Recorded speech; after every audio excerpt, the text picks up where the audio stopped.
Number 5. The Kane Parsons shorts. Now if you're a fan of internet horror like Slender Man, Marble Hornets, or the SCP Foundation, you know, all that sort of stuff, then no doubt you're probably already well versed in the backrooms and all the horror those odorous 70s hallways emanate. But I know my mom watches my videos sometimes, so I thought I'd start off with a quick summary and a flash of the most famous backrooms content before we really get into it. Initially starting life as a small post on a certain image board, you know the one, in 2019, backrooms refers to a space between realities that manifests as a dreary, never-ending stretch of abandoned office building hallways. A sea of stained yellow wallpaper and terrible carpets. What started as one small post really quickly developed into a fandom, with everybody writing their own backstories, continuity, lore, and all these narratives coming together in a big cosmic gumbo in this setting of the fractal hallways that live between worlds. One of the most famous, and I would argue what kind of propelled the backrooms from underground horror community stuff to mainstream, was a series of short films by a very young YouTuber named Kane Parsons. Parsons kickstarted the trend of making backrooms found footage videos, which is what we're looking at today, and pretty much everything we're going to be looking at was inspired by what he worked on. It's fantastic stuff, honestly. Triply so when you learn that he was 16 years old when he made it.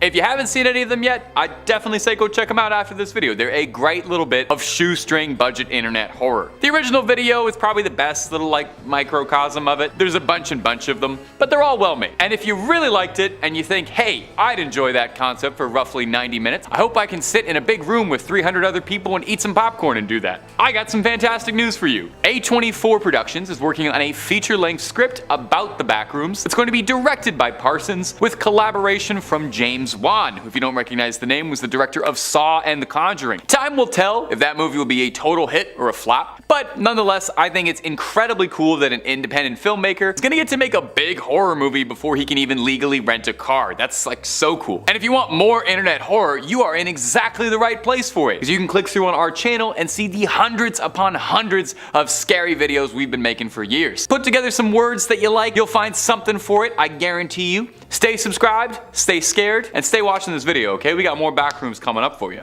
Number 4, no clipping through reality. Now, in that very first post that described the backrooms and created the initial lore, it said that the way you get to the backrooms is by no clipping through reality. If you spent most of your childhood outside playing sports with other kids and you weren't exclusively surfing the Steam forums, maybe the term no clip is unfamiliar with you. It's a video game development term, meaning no collisions, allowing you to pass through all objects in a digital space. It's mostly used for development, but it can also be a little cheat code in some games. I had a lot of fun no clipping through Half-Life 2 and feeling like I was some sort of temporal god, just blitzing through all the levels in 6 seconds. The idea of no clipping in reality sounds kind of funny, but also if you really thought about it, just terrifying. I mean, imagine if you woke up one day and physics just stopped working entirely. It would probably stress me out. You don't have to imagine much more, because thanks to a Redditor and TikToker by the handle of Active Hypocrite, we have a look at just what phasing through reality might look like. And here's where it would go. Starts kind of funny, the chair scrambling around like a Source engine prop glitching out, and then not even 10 seconds later, our hapless protagonist finds themselves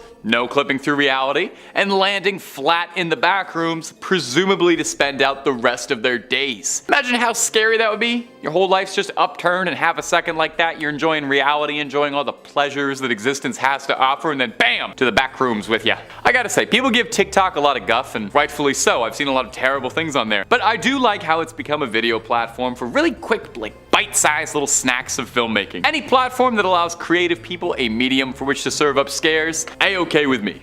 Number 3, Creep.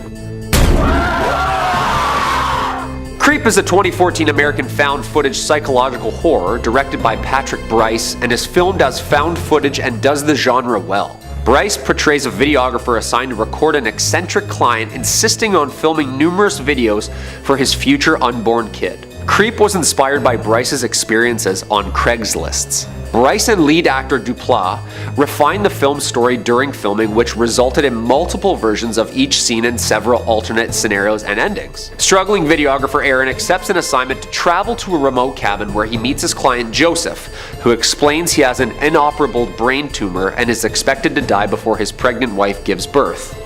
With this, he wishes to have Aaron record a video diary for his unborn child, and throughout the videos, Joseph demonstrates behavior that makes Aaron a little uneasy, which leads in Joseph confessing some pretty heinous stuff to him. As an increasingly freaked out Aaron intercepts a phone call from Angela, who's actually Joseph's sister, and warns Aaron to escape. Joseph then attempts to stop Aaron, leading to with Aaron escaping. Then, at home, Aaron starts receiving items in the mail from Joseph, including a recording of Joseph digging a grave. Creepy. A DVD is then sent to Aaron offering an apology in a public setting, which Joseph then kills him from behind with an axe. Spoiler alert, Joseph, now calling himself Bill, later receives a phone call from his newest target as he places a DVD of Aaron's murder alongside recordings of his past victims. That's scary. Yeah, I saw a play about a gruesome Craigslist ad once. They can get pretty disturbing. The film is widely known as one of Netflix's best found footage genre movies, and there's some great jump scares in there for you. Check it out yourselves. Number 2, UFO Abduction, the McPherson Tape. UFO Abduction, also known as the McPherson Tapes, is a 1989 American found footage sci-fi horror film written, produced, and directed by Dean Elialto. The film focuses on a family who are being terrorized by extraterrestrials during a birthday celebration. The late 80s and the early 90s were ravished by an overflow of popular paranormal genre movies and TV such as The X-Files and Unsolved Mysteries. The film begins with a brief introduction that proposes the film as legitimate and one of the strongest pieces of evidence for ETs yet. On October 8, 1983, the Van Hees family gathers in Connecticut woods to celebrate 5-year-old sister's birthday. One of the brothers uses his handheld camera to record the night's events. The evening passes relatively uneventful as the family celebrates. However, after a small power outage, the brothers walk to the neighbors to investigate, and the three eventually come across an extraterrestrial spaceship landed in the woods and are shocked to see 3 small aliens walking around. Oh my god. Oh my god. Holy sh**. Holy Yeah, that's creepy. They flee in a panic after the aliens notice them. Yeah, I would too if I saw them just walking around the forest. They return to the house and load shotguns, but are divided on whether they should remain in the house or leave. Classic horror movie move. After a while, they assume the visitors have left, but notice all their watches have stopped. They conclude the party, but are terrified as the aliens attempt to enter the house through the windows and chimney. Eric, one of the brothers, shoots and brings an alien's body inside the place and puts it in the back room. After securing the house once more and turning up the radio to block out the voices, the others finally convince Michael, another brother, to put down his camera and resume their card game. From its position across the room, the recording camera glitches and records what looks like 3 small gray aliens emerging from the back room. The tape ends as the aliens close in on the family. The film claims that the Van Hees' whereabouts are still unknown and that viewers should contact the producers if they have any information. Look, I'm the guy who wears the tinfoil hats. This is pretty good. I liked it. The footage from the woods, the small creatures, the Project Blue Book warning at the beginning of the film. It's a Sci-Fiers Friday night. Great film, and short, only an hour. And coming in at the number 1 spot, the Texas Chainsaw Massacre. The Texas Chainsaw Massacre is a 2003 American horror film starring Jessica Biel and R. Lee Ermey. Its plot we're probably all familiar with if we've seen the numerous takes on this classic movie. It follows a group of young adults traveling through Texas who encounter Leatherface and his murderous family, a remake of Tobe Hooper's 1974 film and the 5th of the franchise. Erin and her boyfriend and friends are on their way to a Lynyrd Skynyrd concert in Texas. While driving through Texas, the group picks up a severely traumatized hitchhiker walking in the middle of the road. After they talk with the hitchhiker, she takes her own life with a concealed pistol. The group contacts police where they are led to an old plantation house where Thomas Hewitt is waiting, also known as Leatherface. Erin escapes and heads towards the woods, but Leatherface, armed with his chainsaw, follows each of the concert-driven friends one by one in an all-out slasher gore fest. Yeah, I watched this movie when I was 11 years old. No wonder I can't sleep at night. Erin escapes into the woods with Leatherface chasing close behind her and her friends, but she eventually injures him and halts the pursuit. Leatherface suddenly appears in the road and slashes the car with his chainsaw, but Erin manages to escape. 2 days later, 2 investigating officers are killed by Leatherface while doing a crime scene investigation of the Hewitt home, and the narrator states that this case still remains open. Come on back here, follow me. Come.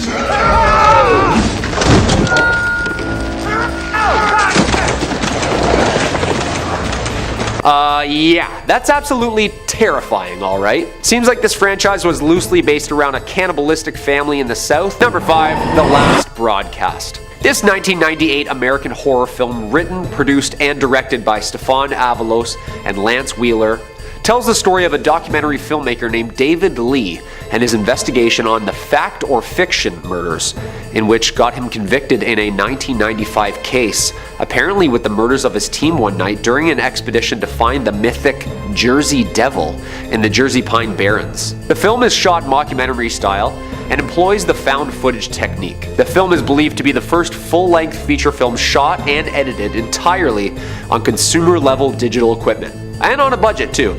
I love this. I'm all here for it. Main character Lee seeks to discover the truth behind these killings while making his documentary. 4 men go to the Pine Barrens, where a psychic leads them to the apparent site. During the hunt, they broadcast a live show simultaneously via TV, internet, and amateur radio. They enter the Barrens, but only one emerges alive, as the others are brutally murdered. The likely suspect would appear to be Stephen. Oof, spooky. Seward, the only suspect, is then charged with the murder of his team. During his murder trial, Lee receives a box containing a damaged videotape reel, which he at first assumes is the tape from the team. With the murders caught on the tape, a blurred image of the real killer is seen, and is shocked to discover that the killer is the filmmaker himself, Lee. This is a great one. I really enjoyed this movie. It's low budget, young artists. It's a pretty good storyline too. And number 4, Man Bites Dog. Man Bites Dog is a 1992 Belgian violent comedy crime mockumentary written, produced, and directed by Remy Belval, André Bonzal, and Benoit Poulvard. I tried, sorry. Who are also the film's co-editors, cinematographers, and lead actor. The film received the Andre Cavins Award for the best film by the Belgian Film Critics Association, and since its release, the picture has become a cult classic and received a rare NC-17 rating for its release in the US.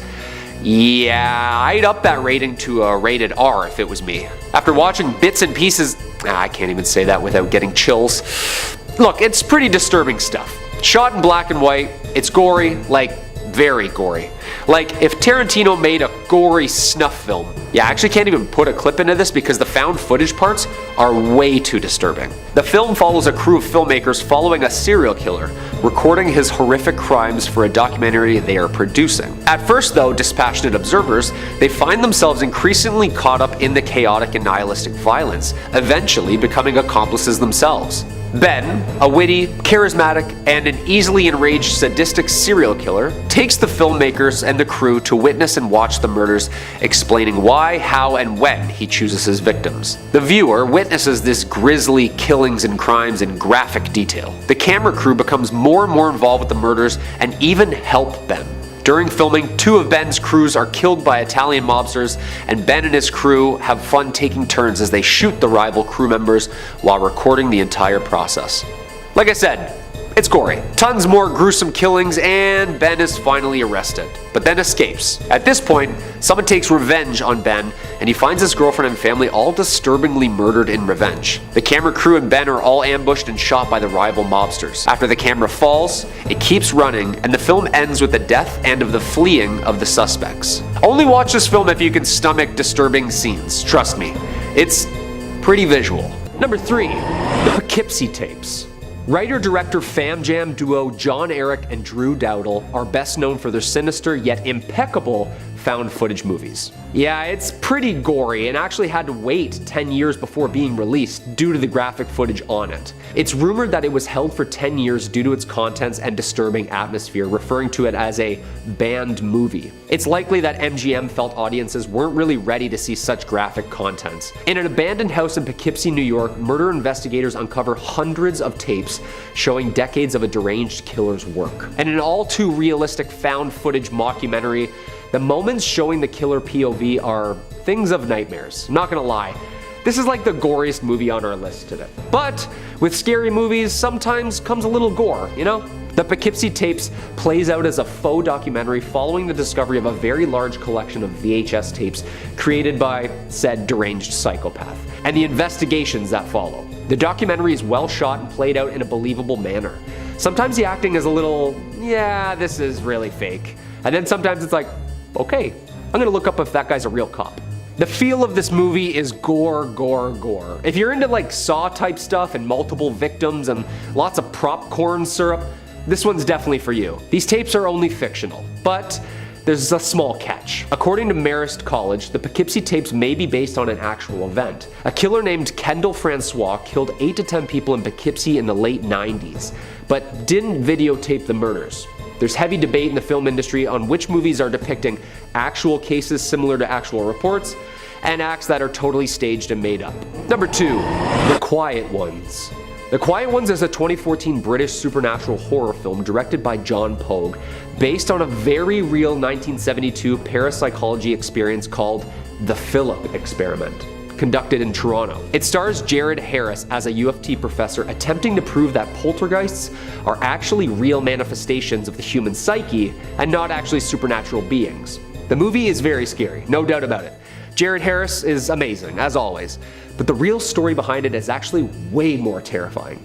The professors of mathematics, science, and psychology created a fictitious character through an attempt to communicate with said fictitious entity through a controlled seance.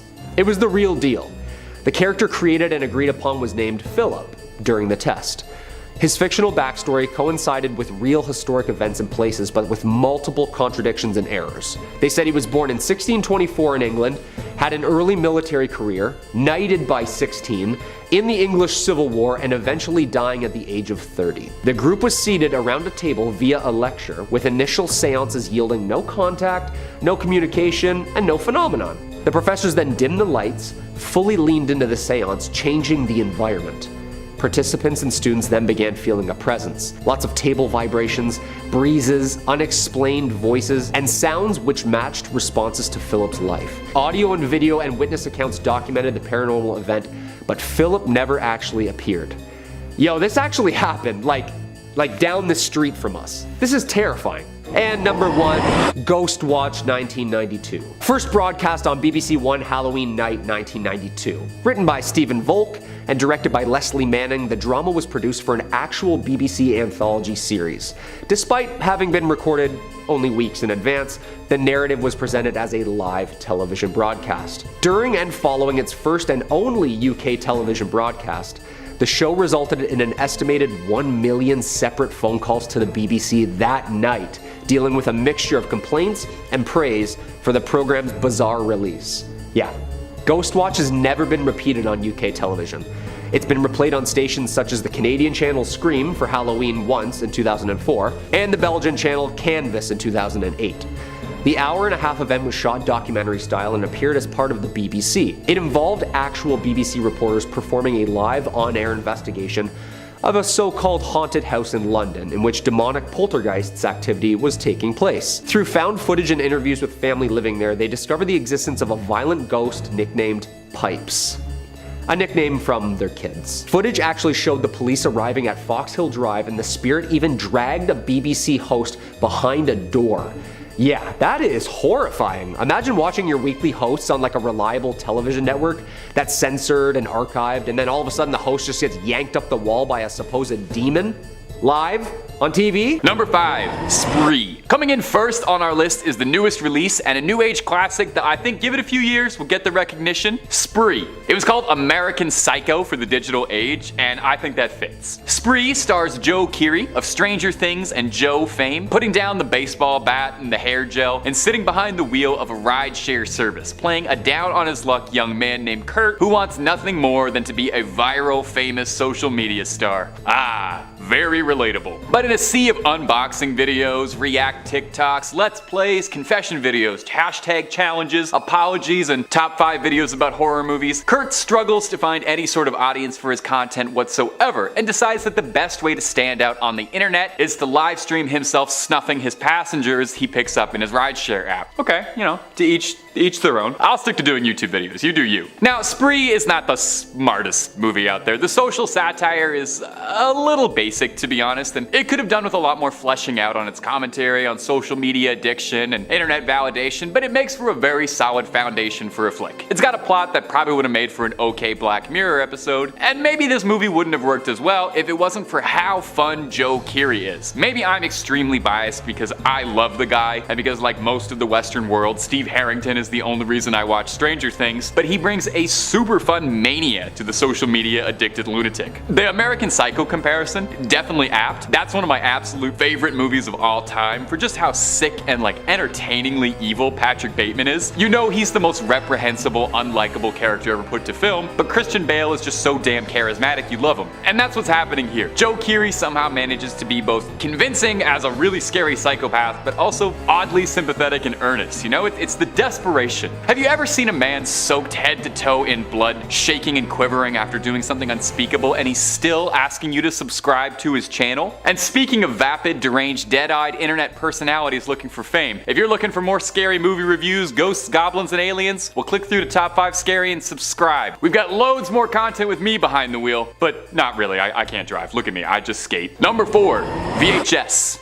VHS eventually exploded into a mega hit franchise. I think there's like 5 or 6 of them, not even including spin-offs, but it all comes back to the daring original. VHS was a collection of horror movie shorts, all under the same theme of bizarre found footage horror, and the result is electric. It's like getting to sit at home for your own private horror movie film festival. Now, the collections of shorts featured were all directed by, at the time, fairly underground independent horror movie directors, but now looking back at it, it's like they've assembled a really impressive pantheon of rising horror legends. We got stuff from Addard Wingard, who gave us You're Next in the 2016 Blair Witch reboot, which was okay. We got one from David Bruckner, who would go on to direct The Ritual in the 2022 Hellraiser. And we've got T.I. West, who would make the A24 darling Pearl. So it's a film with nothing but wall-to-wall talent and creativity at their best. It also made the format of being an anthology movie like part of the plot of the movie itself, which I thought was very meta and juicy. A group of career crooks film themselves committing violent and vile acts, and hey, I wonder if they knew the guy from the first movie.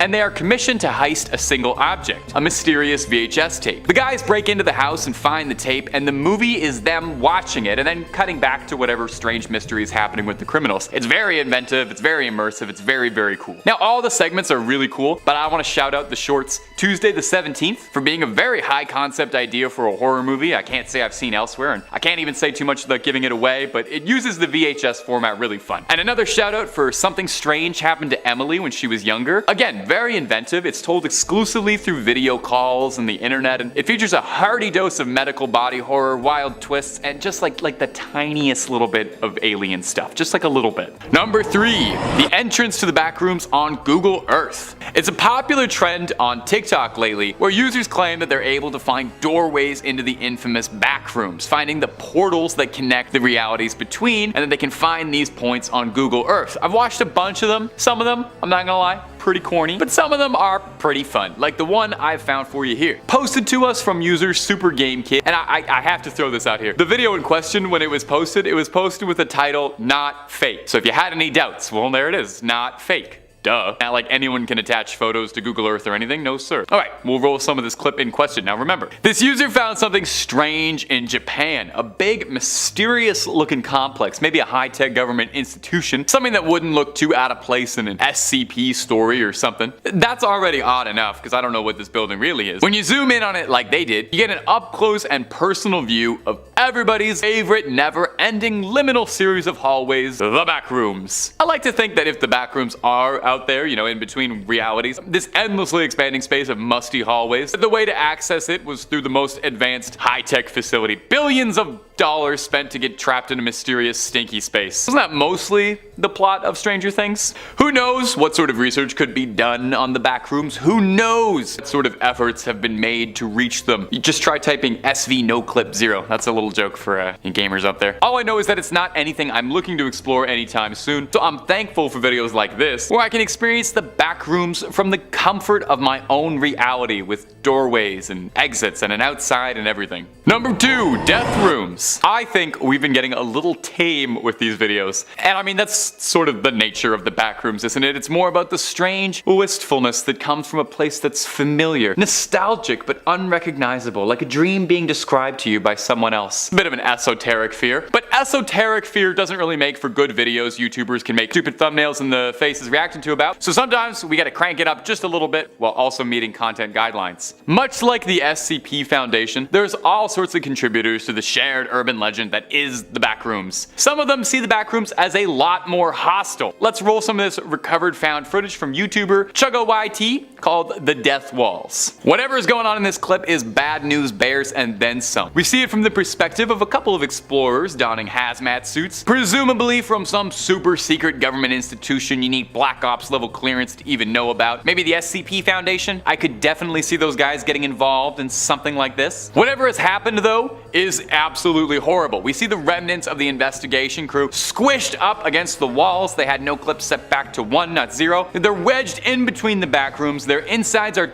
sprayed all over horrifically, but that might not even be the worst thing happening out there, because whoever we're watching the footage of is running from something horrifying that we can't see. Now there's a lot of low effort content about the backrooms, all the 3 AM posts, all the silly reaction faces. There's some very cool independent filmmaking and creative work being done with the backrooms, and I always want to shout out a more creative one when I see it. It's only a minute long and it gave me a little spook. So toss ChuggoYT a like when you see him next and tell him the top 5 scary gangs sent you. Number 1, the pool rooms. Since the backrooms first started becoming popular around like 2019-ish, there are so many clips and videos of people recording their own experiences, and everyone's got their own little like personal touch on what they think the backrooms is. And really, it's a shared internet horror story, so nobody's got a wrong answer. There's a lot of really great ones worth checking out, but I think some of them don't quite get what was making it so scary or unique in the first place. If it's just monsters and bad guys and scary writings on the walls, that's like any other horror setting. When the original post was just about a bizarre office space that looked familiar but off in a way that you can't really place. This video posted to Reddit called The Pool Rooms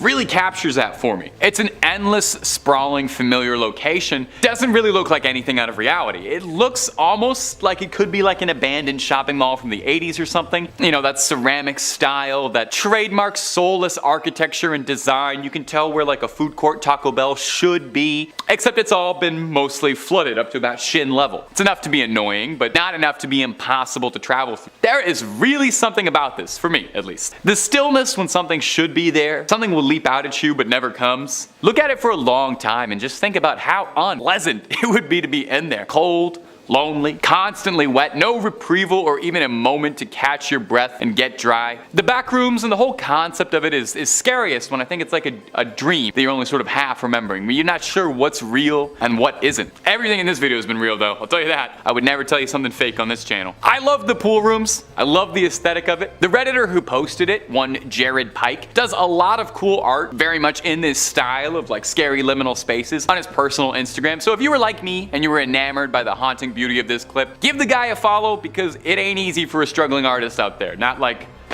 I would know anything about that. Number 5 on this list is the reversed demon. This demon clearly took some gymnastic classes when they were alive as a person, because they're definitely flexing their flexibility muscles now in the demon afterlife. The clips that I'm about to show you were posted to the YouTube channel Kisa Weba. They were captured by a security camera and show a demon slowly crawling across the ground.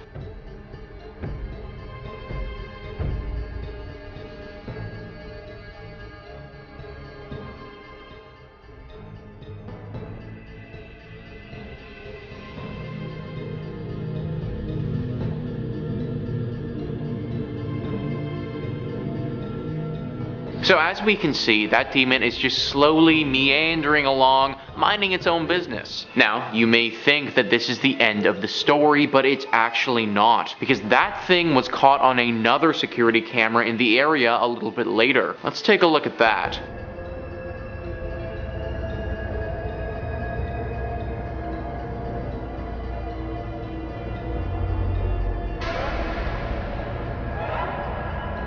Now what on God's green earth is that freaking thing? I mean, it has to be a demon, right?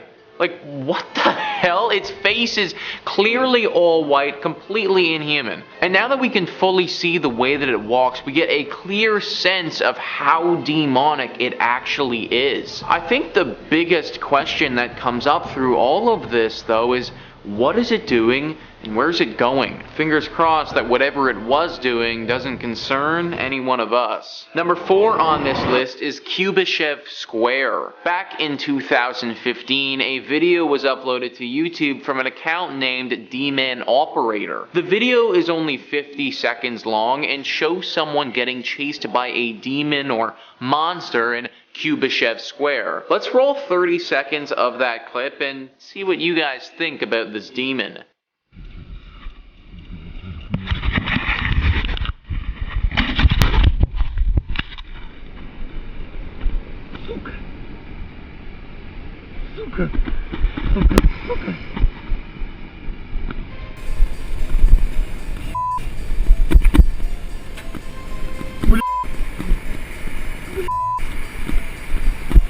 So the man gets into the park, and just to the left of him is this completely demonic looking spider creature. It's slow out of the gate, but then it starts coming after him. The final 10 seconds of the video is going to show this thing get really close to him and then spit what looks to be some green toxic fluid out at him. Let's roll that now.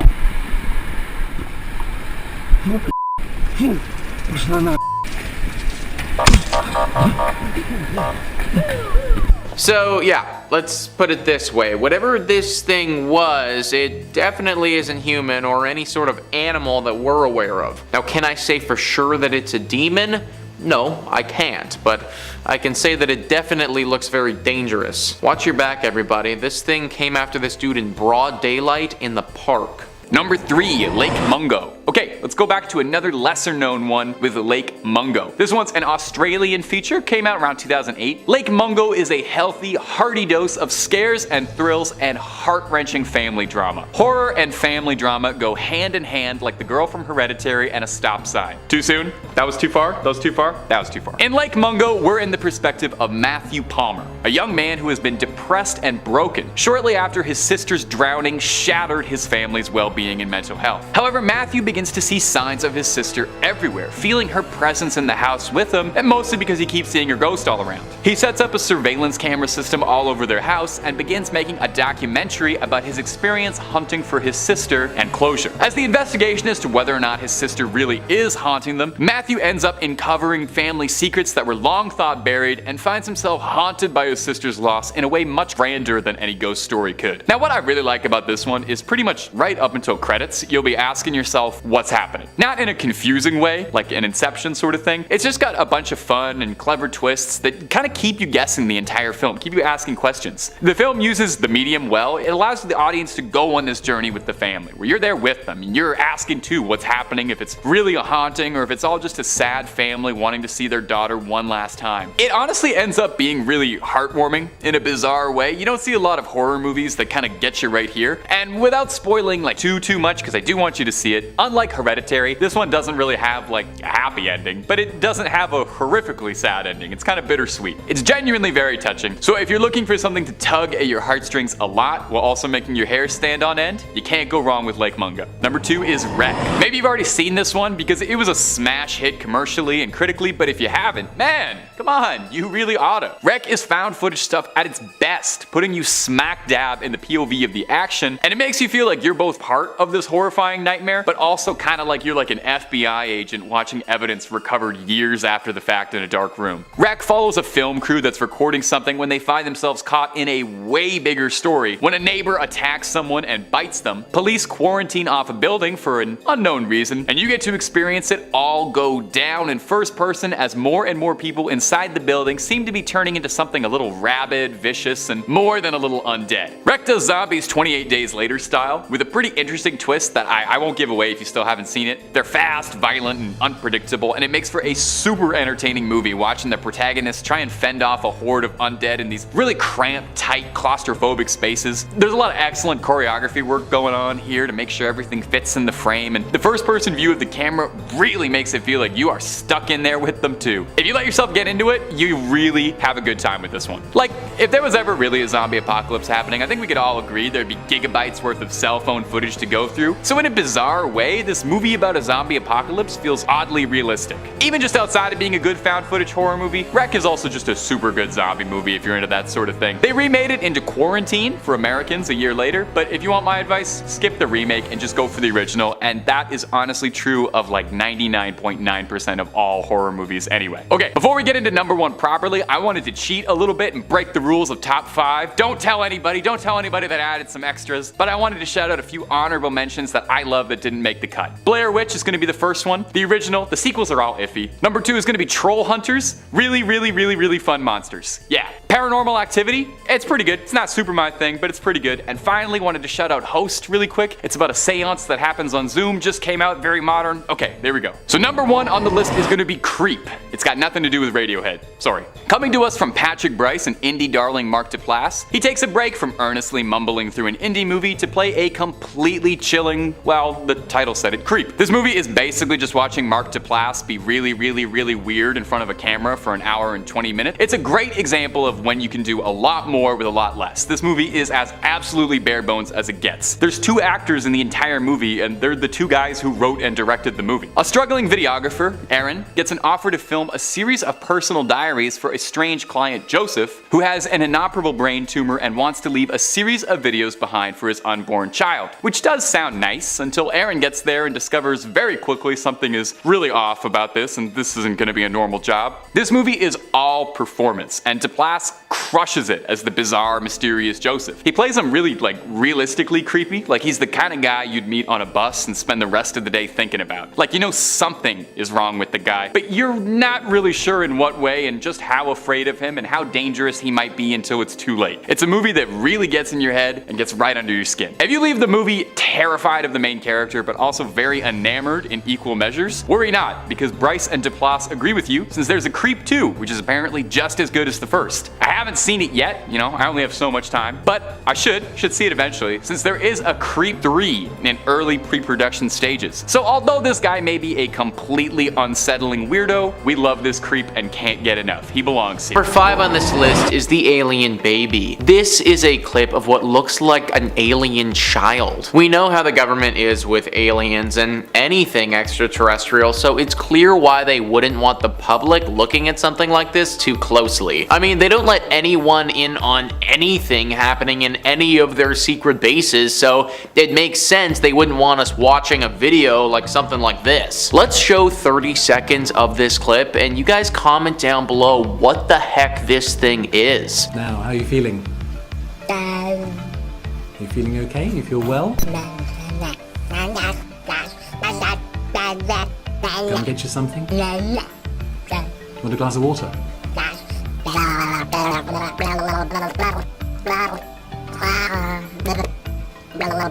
We're not really getting anywhere, are we, at the moment? Are you seeing something? Is there something you see over there?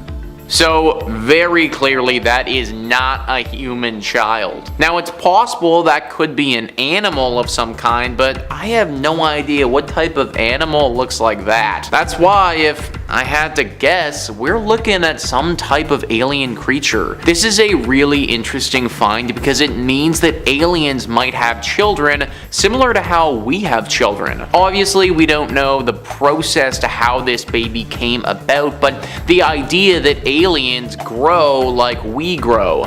That's important information because for a long time people have speculated on their reproductive process. To just assume that they grow like we grow would be ignorant on our part, but now this looks like some serious evidence. What I want to see though is a clip of this creature several years from now. What does this thing look like then? It doesn't look too threatening today, but you already know that it's going to turn into something deadly most likely. Number 4 on this list is the dinosaurs. This next clip was initially from Shortest Blockbusters, but was broken down by Chills on his channel. I'm gonna play you an excerpt of what he has to say right now. Do you believe that some extraterrestrials are living among us? Then you really gotta see this scary video. The footage shows two dinosaur-looking creatures scurrying across a frozen river. They have spines that are heightened, long tails and pointed heads. Otherwise, their bodies look more or less human. Are these dinosaurs extraterrestrials, humanoids? And that is the big question, right guys? Aliens, dinosaurs, or humanoids? What the heck are they? He goes on in that video to talk about how he believed this was actually VFX, but some people in the comments weren't too sure.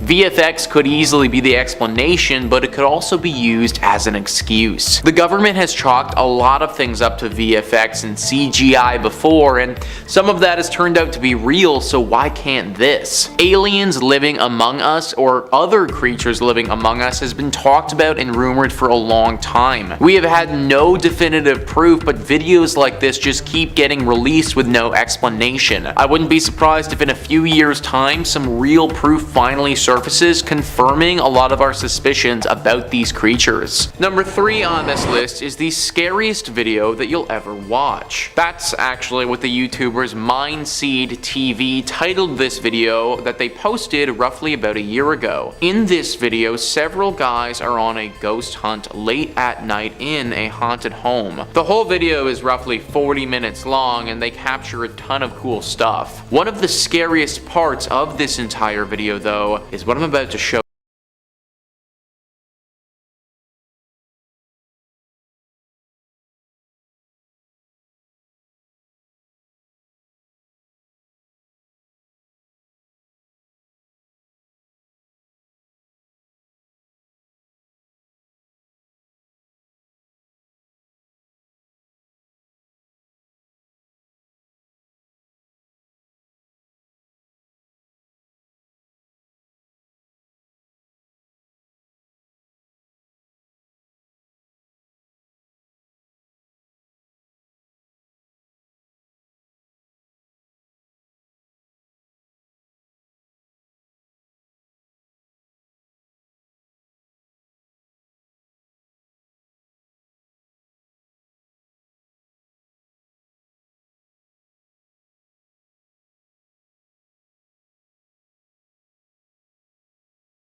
Did you guys see it?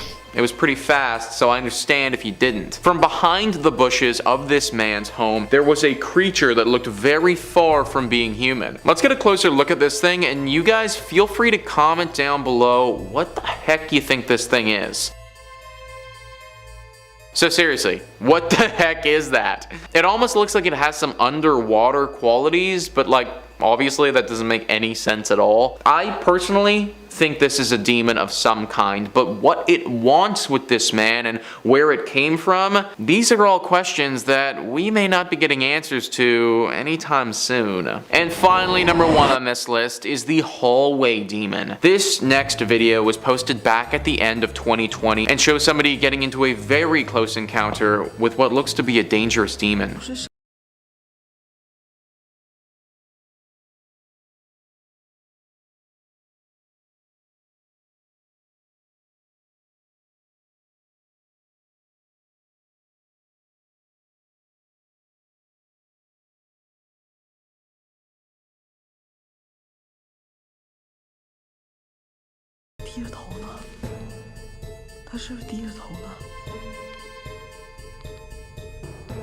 Yeah, so if that's me, I am getting the hell out of there, folks. I don't care what I think I know about demons or how many freaking boxing classes I've taken in the past. I am not sticking around to see how I'd fare against something like that. Also, let's face it though, the person filming was going through a totally abandoned building that had rumors of a haunting. They pretty much knew what they were getting into with this one. Still though, very scary nonetheless. In our 5th place position, we have my favorite creepy doll, Annabelle. Back when I was in high school, I actually got to portray her in a local haunted house, which was the beginning of my scare acting career. Hey, I promise I am quite terrifying if I want to be.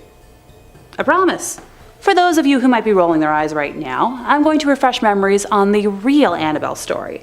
So feel free to cozy up and listen. Donna and Angie were student nurses and good friends who had decided to room together while in school. And for Donna's 28th birthday, her mom had gifted her a very large Raggedy Ann doll, something she was thrilled about. Personally, I'd react the same way. Let the record know that I'm always down to accept gifts of dolls or plushies. Soon after adopting the precious doll, Donna started to notice some weird behavior. She would leave Annabelle in her bed every morning behind her locked bedroom door, seating her the same way with her arms and legs crossed, and would come home at night to Annabelle having moved rooms and in positions that weren't possible. She's described a few instances of the doll kneeling, and speaking from experience, stuffed dolls can't kneel without falling for more than a few seconds. Donna and Angie then started finding notes left throughout the apartment, written on parchment paper in red pen, 2 things they didn't own. When Donna's boyfriend Lou started criticizing the doll, unexplainable handprints and scratches began appearing on his body. And that's when the girls made the decision to call a priest, who then brought in the Warrens. They were able to calm down the entity enough to remove it from the home and transport her to their museum, where she resides to this day. Now, the footage I'm talking about here is from the visitors who have visited Annabelle in her current residence over the years. If you look closely, you can just see the energy that's alive in her. Also, if she was never removed from her box until like the last few years, how is she able to change position ever so slightly from one video to the next?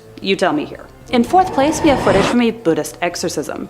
Known as parita, which can be translated as protection or safeguard, it refers to the Buddhist practice of reciting certain verses and scriptures in order to ward off misfortune or danger. The practice of reciting or listening to the parita suttas began very early in the history of Buddhism. The Mahavamsa contains the earliest historical reference to this practice, describing how Upatissa I instructed monks to recite the Ratana Sutta throughout the night during a period when Sri Lanka was afflicted by plague and diseases. In the Pali literature, these short verses are recommended by the Buddha as providing protection from certain afflictions. The belief in the effective power to heal or protect of the Sakakariya, or asseveration of something quite true, is an aspect of the work ascribed to the Parita. It is also widely believed that all-night recitations of Parita by monks bring safety, peace, and well-being to a community. Parita discourses can be recited at events like a funeral or on the death anniversary of a loved one, and can also be recited to placate antagonistic spirits. In 1987, Ed and Lorraine took a trip to Japan to offer their expertise in some cases that were ongoing in different parts of the country,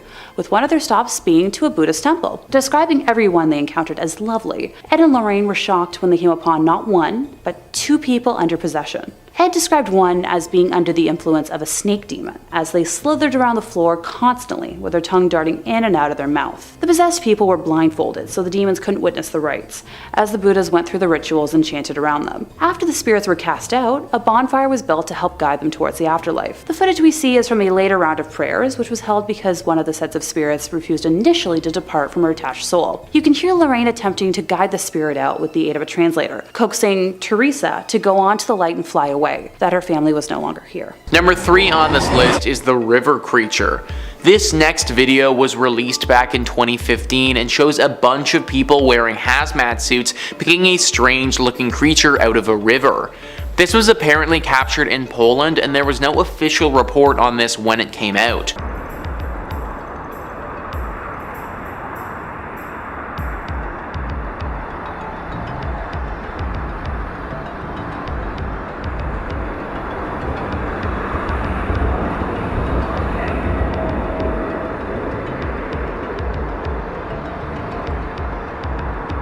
So as we can see, there is a bunch of people with hazmat suits picking up this weird creature from the river.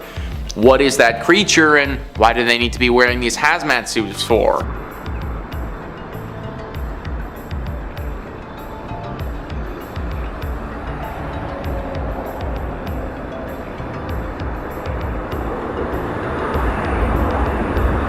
So they hand it off to some other people in different colored hazmat suits and then walk to a place where presumably the person filming can't go. I also wouldn't be surprised if the person filming was already in a spot where they weren't allowed to be and just snuck in anyways. Maybe this is in some secret base of some kind where experiments are being performed. I mean, why else would they need hazmat suits? Definitely a very strange one there, guys. Comment down below if you have any idea what they were doing here and what that thing was. Number 2 on this list is the creepy mermaid.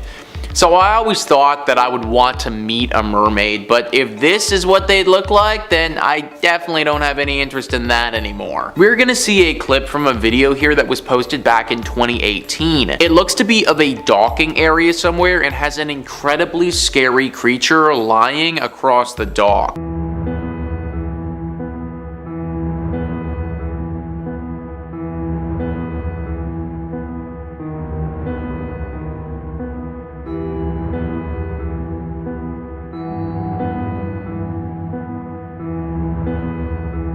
So what the hell was that thing, guys? That is one messed up creature that is hanging around there. Maybe it got scared off by the camera and decided that it wanted to head back in the water after it spotted the person filming it. It had a tail kind of like a mermaid, but at the same time, there wasn't really anything human about this thing, so maybe it isn't connected to that at all. But if it isn't a mer person, then what sort of creature could this thing be, and why haven't we heard more about it? You have to imagine that if creatures like this are swimming around our waters, that the government, they'd be aware of this, but they haven't said anything about it at all. Who knows how many creepy things are in our oceans that we don't know about. And number 1 on this list is the creepy creature. The video that I'm going to show you was uploaded by Keenan Music to YouTube on May 7th, 2021. It's a very short clip, only 15 seconds long, of someone investigating Japan using Google Earth and discovering something super creepy and weird. An unexplained object is going to be flying in the sky over top of a Japanese city. Let's roll the clip now.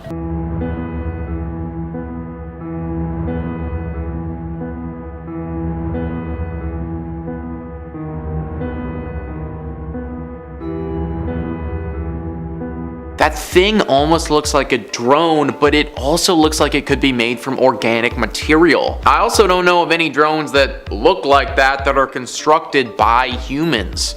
Could this be something from another planet that made its way to Earth undetected and is scoping out our world? I think everything is on the table with something like this, and some investigation desperately needs to get done. Comment down below what you think this could be and why nothing official has been released on it yet. Number 5, the Blair Witch Project. I remember seeing this when I was like 10, and I'm not gonna lie, it kind of scared the shit out of me. It still does. It tripped me out because like back then my parents were like, oh, don't worry honey, this is made up, after like every scary movie we watched.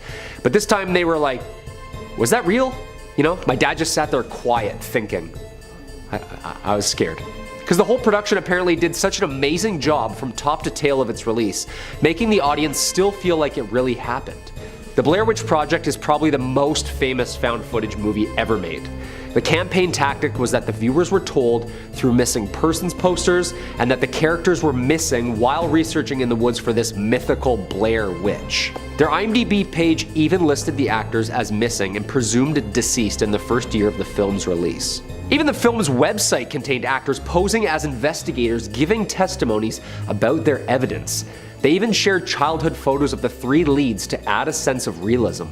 By August 1999, the website had received 160 million hits and the movie went from a flop at midnight to the top worldwide. During screenings, the filmmakers made advertising efforts to promote the events in the film as factual, including the distribution of flyers at all of the film festivals such as Sundance and Cannes, asking viewers to come forward with any information about the missing students. All the actors making their feature film debuts as well were described as missing and presumed dead. The actors' parents even started receiving condolence calls and sympathy letters. The actors got to witness the movie blow up, but they weren't even invited to the screenings due to the publicity. Imagine not being able to go see your own premiere, or even really celebrate your huge role in this huge successful movie. It's kind of sad for the actors, don't you think? I think it is. Number 4, The Bay. Of course, if you like what we do here on Top 5 Scary, throw us a thumbs up down below or comment which one of these real-ish movies scared you the most. The Bay is a 2012 American mockumentary horror film directed by Barry Levinson and written by Michael Wallach. The movie's basically about a small town getting infected with a contaminated water source that 2 oceanographers discovered in the bay without saying anything. After investigating fish being eaten from the inside out, they realize that the culprit is this tongue-eating louse creature that looks like the bugs from like Starship Troopers. Yeah, really scary. The movie came out as a result of a documentary Levinson was asked to produce about real problems facing the Chesapeake Bay. Although Levinson chose to abandon the documentary upon learning that it was already being covered by a huge news network organization. Levinson instead decided to use all that research to produce this horror film, which he hoped would shed light on the issues facing Chesapeake Bay. As such, when promoting the film, he noted that more than 80% of the film is real and actually factual information. Also, 80% is so real that it had to wait to be released and cleared first. What? Yeah, this was like a real issue, hence the confusion around the found footage. Apparently this nuclear disaster monster giant isopod in the bay aren't real, but the small isopods filmed are very real. You see a tight shot of the isopod, Levinson said. That's not CGI, that's real.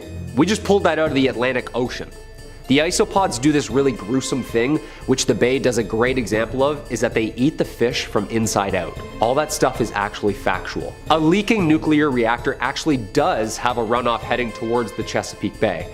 Its quantities aren't great, but the fact that it's actually happening seems scary enough.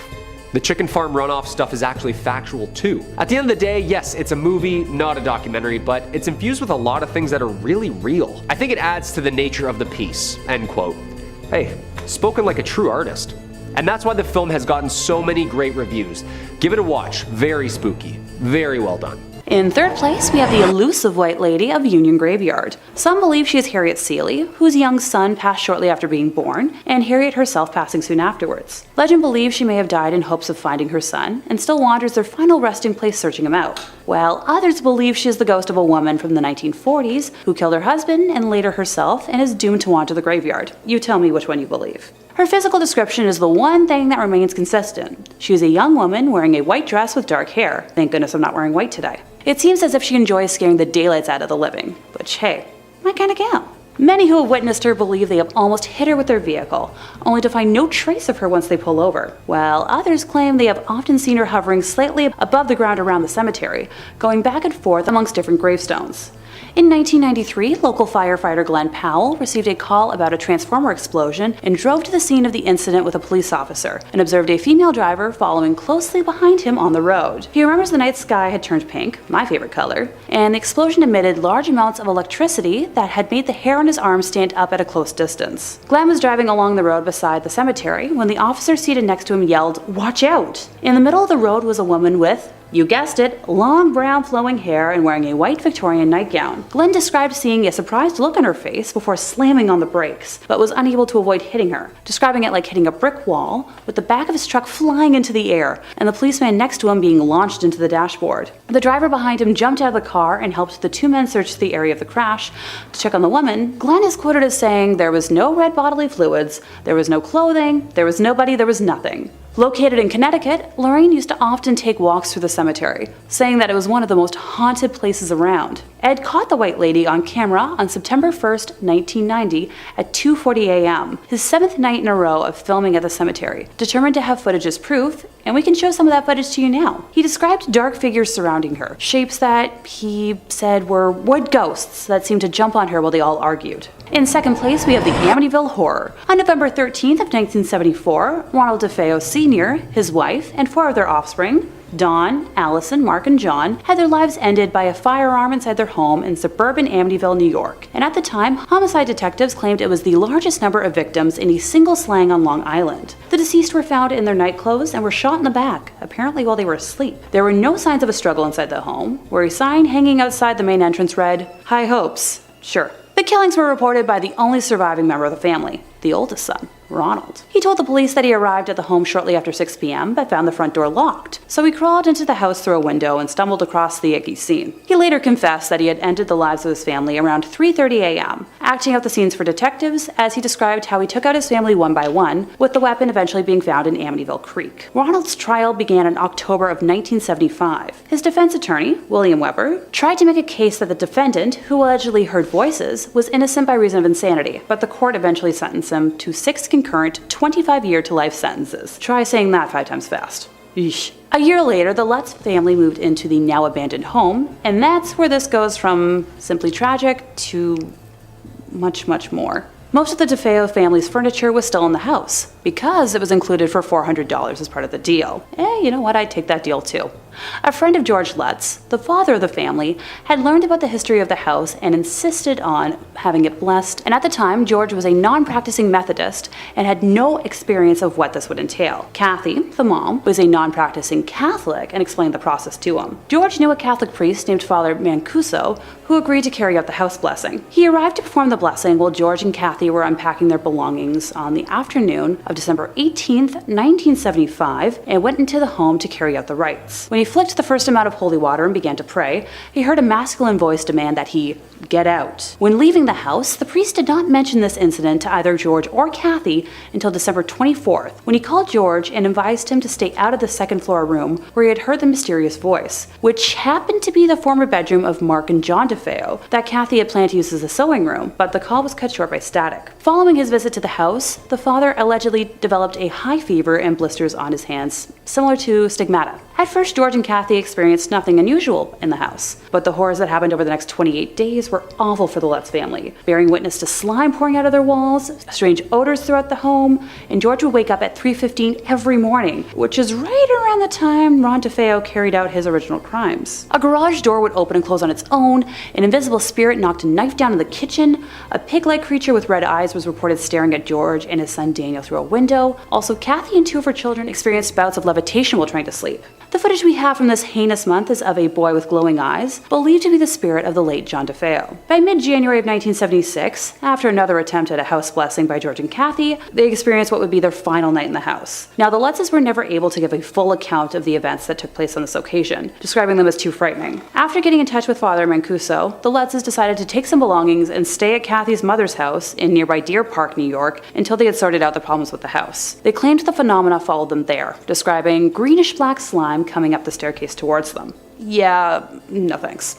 And finally, in first place, we have footage of an American exorcism. While the video is blurred out on YouTube to protect the identity of the poor girl, I personally think it's up there as one of the most frightening things I've ever seen. At an hour and 20 minutes long, it depicts a Catholic bishop in Connecticut attempting to converse with a demonic entity that has possessed the body of an innocent young woman, while her family restrains her. Ed and Lorraine were the ones to alert the church to the possession after meeting her during an audience chat session that was held at the conclusion of one of their public presentations. During portions of the exorcism, when prayer is done, you can hear the demon acting wildly, and it originally refuses to give its name, both of which are quite common in cases of demonic possession. Eventually, we learn that there are 4 demons possessing our victim, with one of them identifying themselves as Robert, which happens to be a name associated with the son of Satan. I'll let a snippet roll now, allowing you to hear the woman for yourself.